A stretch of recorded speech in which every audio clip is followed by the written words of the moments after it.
Well, I'm working on my 2011 Volkswagen diesel TDI. 40,000, 40K service.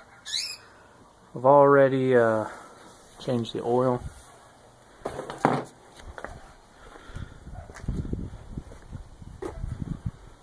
Took the battery tray out, the battery, the air box.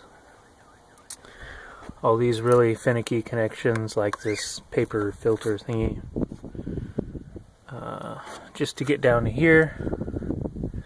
That's the transmission filter.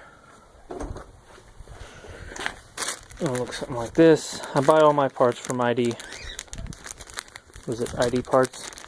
The diesel supplier? Anyway. That's what I'm replacing. Pick this up off of Jegs for 60 bucks. We'll see if that fits. I don't know if that's gonna work. Yeah. Took all the shrouding and all that crap off.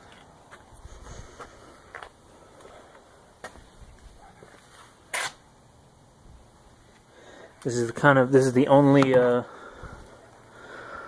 oil I will use in my diesel because it is rated 507,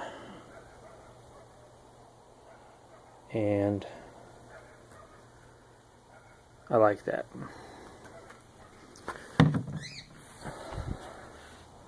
Alright, back to work.